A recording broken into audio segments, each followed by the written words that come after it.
wabarakatuh.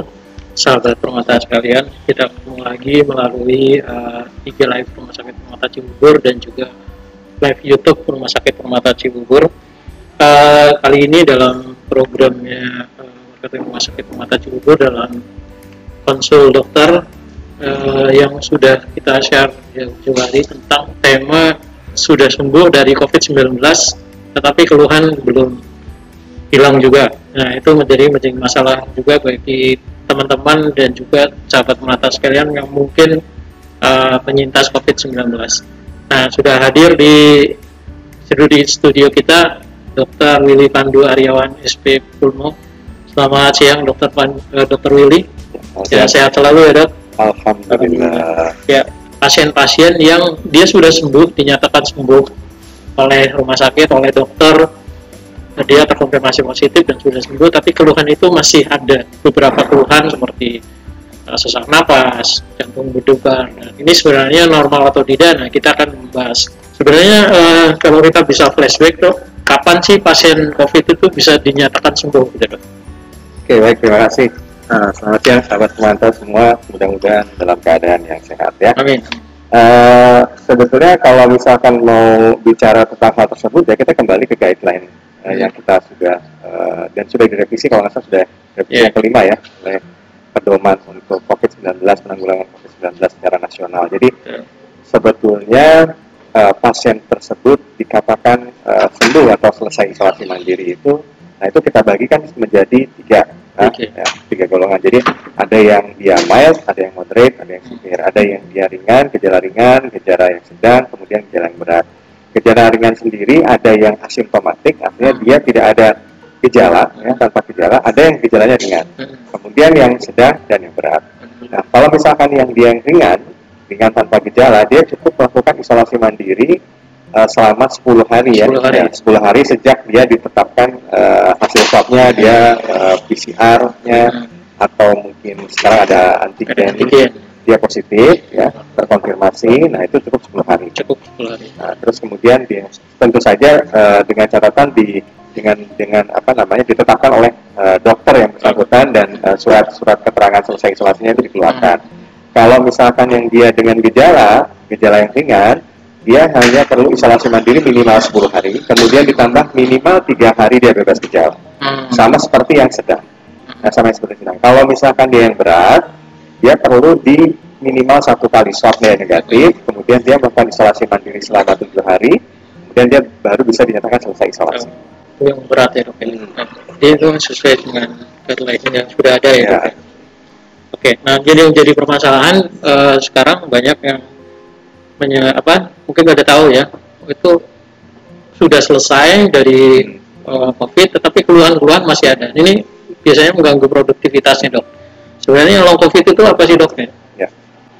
Sebenarnya kalau kita ngelihat jurnal, kita ngelihat beberapa guideline yang dikeluarkan oleh beberapa center ya, baik dari Amerika, kemudian dari Eropa dan Indonesia sendiri gitu ya. Jadi sebenarnya per definisi banyak definisinya. Tapi intinya adalah long COVID adalah gejala yang masih dirasakan oleh orang yang telah dinyatakan selesai isolasi atau orang yang telah dinyatakan sembuh dari COVID, tapi dia masih merasakan gejala-gejala yang sebelumnya dirasakan waktu dia masih menderita COVID, gitu ya. Tapi sebagian besar gejalanya itu tidak lebih berat dibandingkan pada saat dia sakit. Misalnya pada saat dia sakit dia merasakan sesak. Nah, dia merasakan juga sesak pada saat dia dinyatakan sembuh, tapi gejalanya relatif lebih ringan. Berkurang. Kalau misalkan dia ada keluhan batuk, nah batuknya mungkin frekuensinya jadi lebih jarang gitu ya, atau frekuensi batuknya relatif lebih ringan dibandingkan pada saat dia sakit. Dan keluhan-keluhan yang lain, karena long COVID itu macam-macam. Jadi ya gejalanya dari mulai gejala batuk, sesak, terus kemudian kadang demam yang tidak tinggi, terus kemudian ada beberapa yang ada mual, ada yang masih feses yang nggak bagus, mulai dari konstipasi maupun dia diare yang ringan tapi tidak diare yang berat. Kemudian juga ada beberapa yang mengalami halusinasi, gangguan neurologis gitu ya, sakit kepala gitu, dan lain sebagainya. Jadi itu yang dikatakan dengan long COVID. Oke. Sebenarnya ada nggak yang mempengaruhi adanya long COVID ini? Jadi kalau misalkan ditanya para ahli ya, ahli praktisi gitu ya, masih juga belum tahu, belum bisa mengetahui kenapa tidak semua orang yang COVID mengalami long COVID. Mengalami itu. Kenapa hanya sebagian aja? Ya. Itu belum tahu juga. Tapi yang menjadi hipotesis dari apa yang mereka ditanyakan kepada mereka, para ahli tersebut, kemudian kita juga praktisi, itu kemungkinan besar memang merupakan efek yang merupakan efek sisa dari apa yang terjadi, patofisiologi yang terjadi pada saat terjadinya COVID. Misalnya, orang pada saat COVID, dia kadang ada orang yang ada beberapa orang yang mengalami gangguan sirkulasi darah karena darahnya mengental.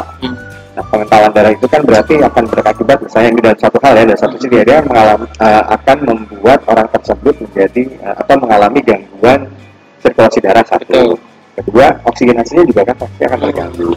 Nah, kaitannya dengan hal tersebut berarti bisa saja dia akan mengalami efek-efek neurologis, misalnya sakit kepala, terus kemudian dia kadang berhalusinasi misalkan begitu ya, atau misalkan gangguan sesak juga bisa diakibatkan karena kekentalan darah kan, karena kan proses distribusi oksigennya kan menjadi terganggu.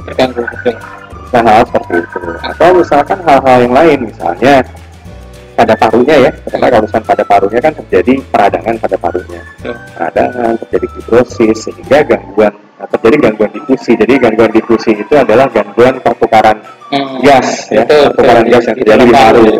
Nah, itu terjadi karena terus akhir dari fase peradangan itu kan biasanya akan terjadi fibrosis. Nah, fibrosis itu membuat gejala sesak itu menjadi lebih lama. Menjadi lebih lama. Artinya ketika peradangannya sudah selesai, karena tetap masih ada fibrosis di situ, gejalanya akan timbul. Dan biasanya sesaknya itu lebih banyak pasien-pasien saya itu adalah dyspnea on effort. Jadi ketika dia merasakan sesak ketika melakukan aktivitas. Tapi kalau misalnya dia nggak melakukan aktivitas, dia nggak. Tapi ada juga beberapa pasien dari sedikit sih populasinya yang dia karena memang dia mengalami gejala yang sangat berat pada saat dia terinfeksi COVID, pada saat mengalami gejala yang sangat berat pada saat terinfeksi COVID, pada saat dia selesai isolasi mandiri dan selesai dikatakan sembuh, dia tetap mengalami sesak, walaupun seperti yang tadi saya sampaikan bahwa sesaknya itu tidak sesesak pada saat dia terjadi infeksi. Nah, ini kurangnya pengetahuan juga kadang timbul seperti ini, Dok. Sebenarnya takutnya dia merasa reinfeksi gitu, Dok. Jadi apakah saya memang ini terinfeksi kembali atau seperti apa ini memang long COVID itu? Itu menyikapinya seperti apa, Dok? Jadi gini, orang yang sudah pernah terinfeksi COVID terkonfirmasi, kemudian dia dinyatakan sembuh, nah, dia akan memiliki antibodi spesifik terhadap COVID itu. Nah, itu dikatakan beberapa jurnal ada yang mengatakan sampai 3 bulan, ada yang mengatakan sampai 6 bulan, dan ada yang mengatakan sebagian kecil sampai 12 bulan. Tapi rata-rata antara 3 sampai 4 bulan. Nah, itu saya alami juga. Jadi artinya saya juga penyintas COVID. Karena itu saya baru dicek antibodi saya setelah 1 bulan, dan antibodi saya ternyata masih tinggi. Di atas 7 indeks, di atas 7. Nah, akhirnya saya donor plasma konvalesen. Nah, itu memang terbukti kan, artinya memang setelah kita menderita COVID itu nanti sampai 3 sampai 4 bulan itu kemungkinan kita masih punya antibodi. Jadi kemungkinan untuk terjadi reinfeksi itu kecil. Tapi nanti setelah 3 sampai 4 bulan, kita akan punya resiko yang sama dengan orang lain. Makanya kalau misalkan orang itu sudah sembuh dari COVID, atau dia mungkin kemarin sudah divaksinasi, gitu, tetap protokol kesehatan 3M harus dijalankan. Karena ini adalah penyakit yang baru, kita sama-sama belajar, kita tidak tahu karakteristiknya kita seperti apa. Makanya WHO pun guideline-nya dikatakan living guideline, artinya guideline ini akan bisa berubah sewaktu-waktu. Seiring berjalannya waktu, seiring informasi pengetahuan yang kita punya terhadap penyakit ini, nah ini kemungkinan pun bisa akan berubah guideline. Oke, terima kasih Dokter, luar biasa sekali. Ada nggak hal-hal yang bisa dilakukan oleh para penyintas COVID yang mengalami long COVID nih? Biasanya kan durasinya juga berbeda-beda ya antar pasien gitu, oke. Misalnya ada exercise atau mungkin obat-obatan atau seperti apa tuh? Sebetulnya sih tergantung gejala yang dirasakan. Tergantung gejala ya dok. Rata-rata sih, dan yang seperti yang saya rasakan juga ya. Jadi sesak ya, yang paling sering itu ya, sesak itu juga sleep on effort kalau misalnya di aktivitas. Terus kemudian dia mudah lelah, fatigue. Nah itu sebetulnya saya sudah berdiskusi dengan beberapa sejawat juga, artinya diantaranya tuh begini, kenapa sih kok kita gampang capek ya kalau misalnya udah kena COVID? Itu ternyata